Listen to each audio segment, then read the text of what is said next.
I'm Elizabeth Reynolds Turnage, and I am an author and a gospel coach and a Bible teacher.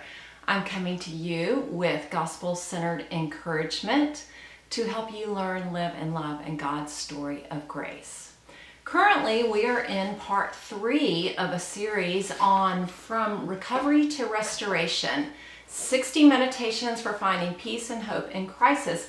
And that is from my newest book, which is going to be out on Wednesday, September 16th. So you will be able to purchase this. Your copy will not have this gray stripe across it. This is just my proof copy. So it's very exciting that it's going to be out. And over the past few weeks, I've been sharing some of the ideas and encouragement in this devotional. Last week, or 2 weeks ago, we talked about crisis and how that is a life-altering event, or it can be a series of events that just makes us feel overwhelmed. And we talked about crisis as a turning point in our story and how it can create an opportunity to know God better and to trust Him more deeply. And then last week we talked about recovery and how it's a journey and that we do not always recover from some of the crises that take place in this lifetime, but that we are looking forward to a day of complete restoration in Jesus Christ. And so today, I really want to focus more on that process of restoration and share some of the meditations from the book with you. But before I do that, let me pray and then we'll get started. Father God, I do thank you that you are restoring us, that through your Son, our Savior, Jesus Christ, you have already begun your restoration work, and that by your Spirit, those of us who are united with Christ are being restored. You are working out our salvation in us. And so we ask that we would understand this good news more deeply through this time together. In Jesus' name I pray. Just a reminder for those of you who've not done one of these with me before, there is a free Google handout, and the link to that is in the description or in the comments. So you can find that if you would like to follow along with the outline and maybe use that with a group. I've designed these so that maybe you can watch with a group, or watch ahead of time and then get together, whether virtually or in person, wherever you are, whatever is safe to do, and use the handout to go through the Bible verses and talk about the action points. So that's there for you. And also, if you would like free gospel-centered resources and a sample of the book, then the link is there in the comments, and you just need to check FRTR sample when you sign up to get the sample of the book. So I think that's all the business. As we get started, the first point that I wanted to make, number one, is that God is in the process. He has already begun that restoration work in Jesus. And if you have trusted Christ as your Savior, He has begun a good work in you, Philippians 1:6, and He will be faithful to complete that good work. I don't know about y'all, but sometimes I feel like, maybe I'm really struggling with certain sin in my life, and I'm like, God, are you doing anything? I'm not seeing any change. Or that verse was particularly kind of humorously relevant to me when I was pregnant with our oldest child. He was due, I think, July 25th, and by August he still had not come. And I was living in Atlanta, Georgia. It was very hot. I was very, very pregnant. I had gained a lot of weight. Not like they allow you to, they never allow you to gain that much weight these days. I was hot and miserable, and I would pray, Lord, are you ever going to bring this baby out? He ended up being 2 weeks late, but that verse, there was a Steve Green song, "He who began a good work in you will be faithful to complete it." And I used to sing that song and think, okay, God, you began this work in me. You will be faithful to complete it. And one day you will bring my son out of the womb, which he did, thankfully. So I just want to encourage us that if you're in a place in crisis or recovery where maybe you don't see much change, that God is at work in you. And then the second thing that I wanted to talk about today as far as restoration work is from the third meditation. There's 60 meditations in the book. And I wanted to talk about lament and why it's essential and what it is. And the reason I want to talk about that, other than part of the reason, is that I have a launch team that's been reading the book ahead of time, and this is one that has really hit them. They just really said that this was so important to them. So I thought this is a good one to talk about the importance of turning to God in our grief. And there's so much lament in the Bible, and so it gives us this opportunity to learn the language to bring our grief to God. Johnny Erickson Tata, who is a quadriplegic who has been confined to a wheelchair for over 50 years, is just a beautiful Christian woman, and she wrote about the process of lament. She said this: sorrow and sin must always be faced head on. It is this no-nonsense, raw approach that allows hope to grow in the fertile ground left from the ashes of suffering. And so she's saying, as we lament, as we bring our grief to God, hope grows. And that's one of the reasons that it's so important to understand lament. Lamentations is an entire book which is devoted to Jeremiah, or most scholars believe it's Jeremiah, to Jeremiah's lament over the fall of Jerusalem. And it helps us to learn the language of lament. So as we look at Lamentations, we learn 4 aspects of lament. The first is turning to God. Now, I don't know about y'all, but sometimes when disaster comes, when crisis comes, I can have a tendency to turn away from God. Maybe you don't know what to say, so you say nothing to God. Maybe you avoid Him, or avoid Scripture, or avoid church. Is anybody, if you're watching live, you can put this in the comments, a thumbs up or a thumbs down if you've avoided church, or avoided Christians, or avoided Scripture when you were in a season of grief. Well, in Lamentations, Jeremiah turns toward God and he addresses Him directly.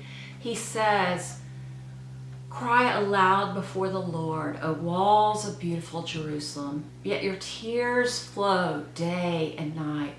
Give yourselves no rest. Give your eyes no relief. Lamentations 2:19. Isn't that beautiful? I mean, I love that that's in the Bible. The second aspect of lament is naming the grief to God. Jeremiah refuses to minimize the suffering of Jerusalem. Have you ever had somebody minimize your suffering and say, oh, well, it would be worse if, or, well, it's not as bad as such and such. That's just a terrible feeling. Jeremiah doesn't do that. The Bible doesn't do that. This is what Jeremiah says. I am the one who has seen the afflictions that come from the rod of the Lord's anger. He has led me into darkness, shutting out all light. Lamentations 3:1. He tells it like it is.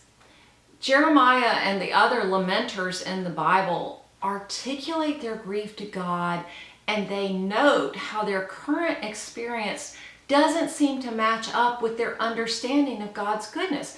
They know God is good. They know He's merciful. And they're saying, Jeremiah, if you read, one of the action points is to read all of Lamentations. It's only 5 chapters.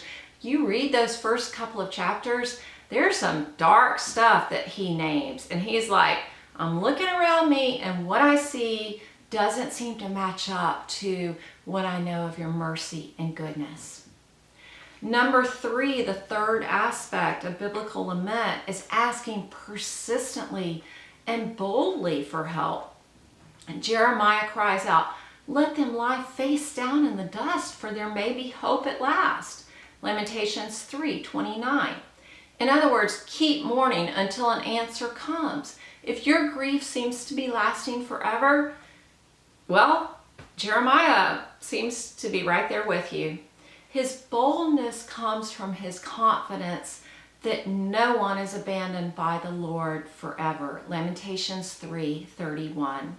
And friends, we have this to remember, that no one is abandoned by the Lord forever. Jesus is coming back, and we have that to look forward to. The fourth aspect of biblical lament is expressing restored confidence. Not always. You can read Psalm 88 if you want to see one where this doesn't happen, but often there is a turn in lament in which the lamenter remembers God's goodness and expresses his confidence that the Lord will redeem and restore again. It's this renewed hope that leads to the verses from Lamentations that most people know. Most people know these verses, they just don't know the dark verses from Lamentations. This is Lamentations 3:21 through 23. See if you're familiar with this. "But this I call to mind, and therefore I have hope. The steadfast love of the Lord never ceases. His mercies never come to an end. They are new every morning. Great is your faithfulness." Dear friends, don't be shy about naming your losses. Direct them toward God, who invites you to grieve with him. As you are engaging in lament, you will discover again how faithful God is, how his steadfast love truly never ceases. Along with talking about lament, that was from the third meditation in the book. Now I want to read to you from another one of the meditations, which is about grief and how God will change our grief, how his restoration work has already begun in Jesus Christ, his anointed one. The title of this meditation is called "Instead of Ashes," and it's based on Isaiah 61. In Isaiah the prophet is warning Israel about the pending consequences of their rebellion, that they are going to be exiled to Babylon. And yet, even as he prophesies about this coming disaster, he shares good news of a coming day of restoration. And in Isaiah 61, Isaiah announces that one day the anointed one will come. This anointed one, Jesus speaks directly to his people, describing his mission. And in what I'm about to read to you, these are not direct quotes from Isaiah 61, so please do read Isaiah 61. But what I'm doing is imagining how Jesus would speak to one of us in the types of crises that we're facing based on what he says in Isaiah 61. "I've come to bring you good news, riches for your poverty, healing for your broken heart.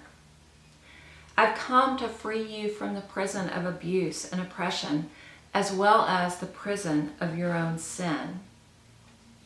I've come to destroy your worst enemy, the evil one, and all who have done harm in his name. I've come to comfort everyone who mourns.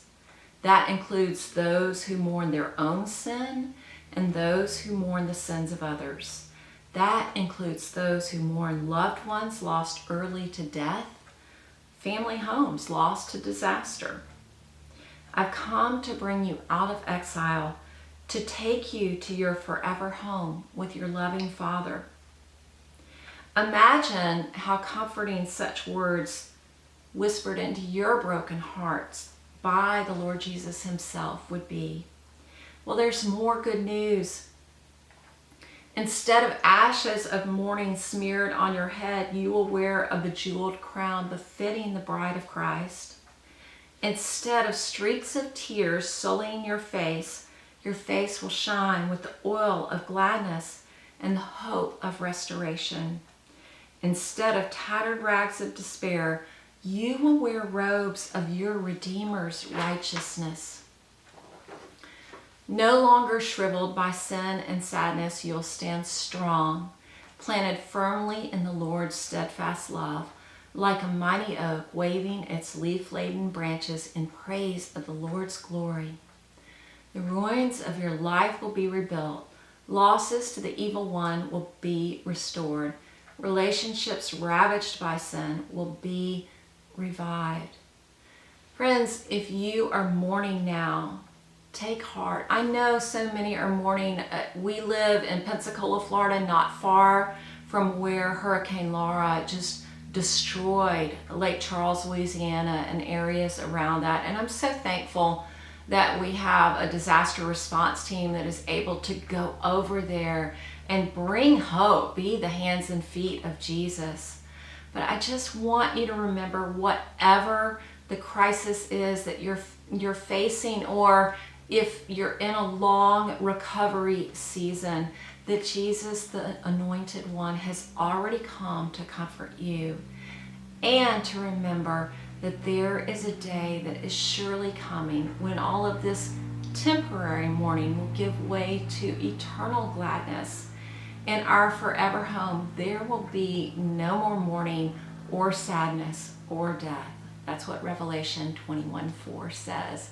So thank you for joining me today. If you enjoyed this, please subscribe. I'm trying to get 100 subscribers so that I can call this the Living Story channel. Instead of, right now it has a bunch of numbers and letters after it. You could look up youtube.com/living story and go right here. There are action points, as I mentioned earlier, so check those out and either go through those on your own or get a group of friends together to watch the video and then go through these. I hope this would make a great Bible study for you. And stay tuned. Remember that September 16th, check Amazon, Barnes & Noble, wherever.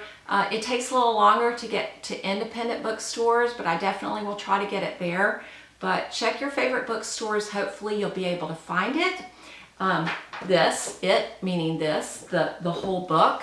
And stay tuned. Next week we'll have part 4, and we'll talk some more about restoration, and I'll share some more from the book. So thank you again for being with me today.